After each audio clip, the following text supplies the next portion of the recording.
Oke, selamat pagi anak-anak. Perkenalkan, nama Bapak adalah Pak Hermawan.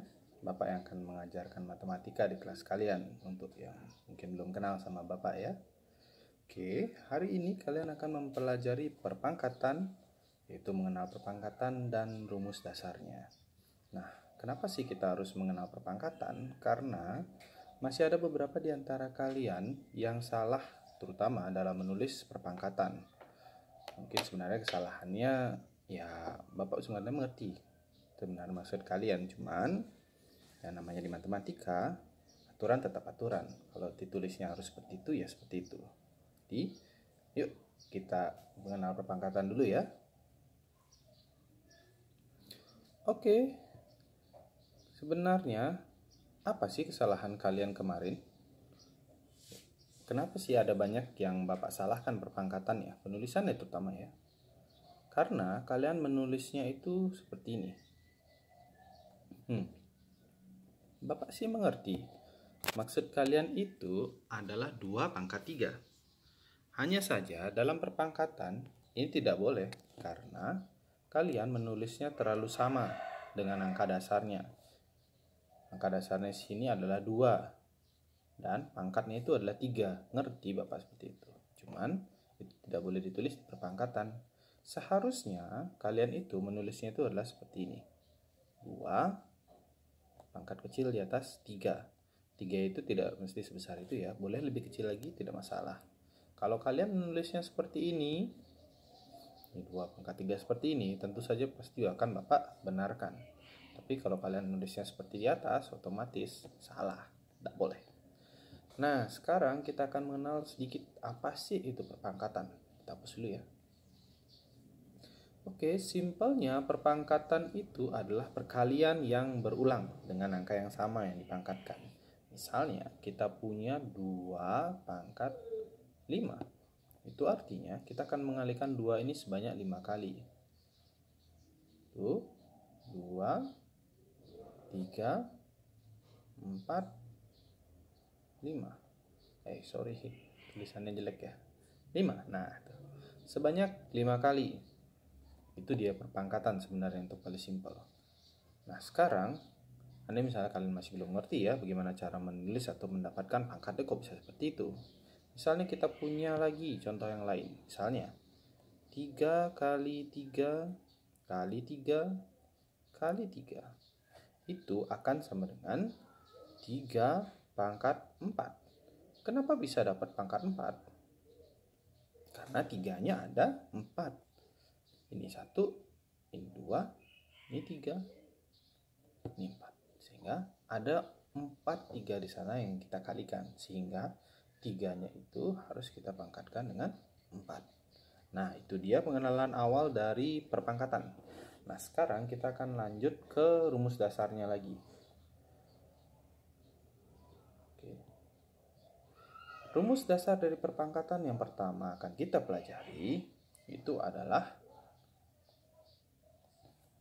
A pangkat N dikalikan A pangkat M itu akan sama dengan A pangkat N tambah M. Nah, ini adalah rumus perkalian dalam perpangkatan.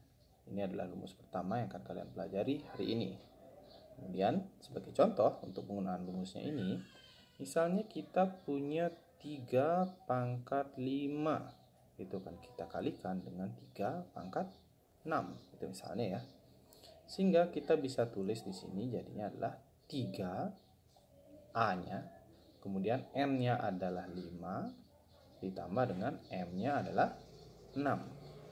Ini akan jadi 3 pangkat 11. Nah, di sini juga kalian harus pahami bahwa penulisan tanda tambah ini tidak boleh salah juga ya. Kemarin ada banyak tuh yang nulis tanda tambahnya ternyata di bawah. Seperti ini nulisnya tuh. 5 tambah 6, tambahnya di bawah. Nah, itu penulisannya salah nih. Ini tidak boleh. Penulisan tanda tambah dalam pangkat juga harus ditulis di atas, tidak boleh di bawah. Oke? Nah, sekarang kita lanjut. Misalnya kita punya contoh lain lagi.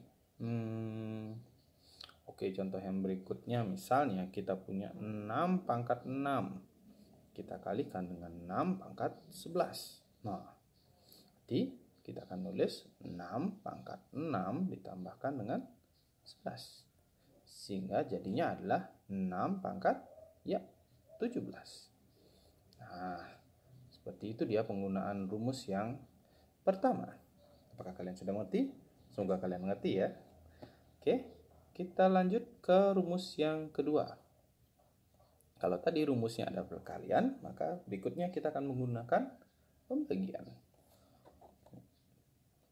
A pangkat N dibagi dengan A pangkat M itu akan sama dengan A pangkat N kurang M. Oke, ini adalah rumus yang kedua serta rumus terakhir yang akan kalian pelajari hari ini.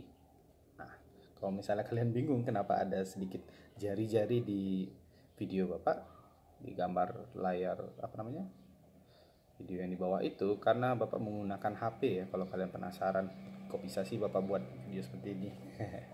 Oke, kita gunakan Bapak kasih contoh sekarang ya untuk rumus yang ini.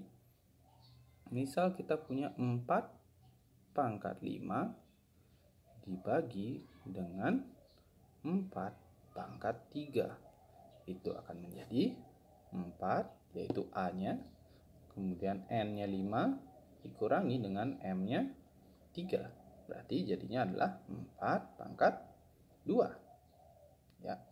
Oke, Pak kasih contoh lain lagi ya. Misalnya kita punya 8 pangkat 2, kita bagi dengan 8 pangkat 3. Maka hasilnya adalah 8 pangkat 2 dikurangi 3. Maka hasilnya adalah 8 pangkat negatif 1. Nah, kok bisa ada pangkat negatif 1? Ya tentu saja bisa dong. Di perpangkatan, 8 pangkat negatif 1 punya artinya sendiri. Dan sekali lagi, ini negatif 1 tidak boleh tulis di bawah ya. Ini juga nih. Pengurangan ini semuanya tidak boleh ditulis di bawah. Penulisannya harus benar. Sekali lagi, penulisannya harus benar, tidak boleh salah. Oke. Nah, 8 pangkat negatif 1 ini punya artinya sendiri seperti yang tadi Bapak katakan. Dan 8 pangkat negatif 1 atau perpangkatan negatif akan kita pelajari di video selanjutnya. Jadi, untuk hari ini cukup sekian dulu pelajaran kita. Semoga kalian mengerti dan terima kasih.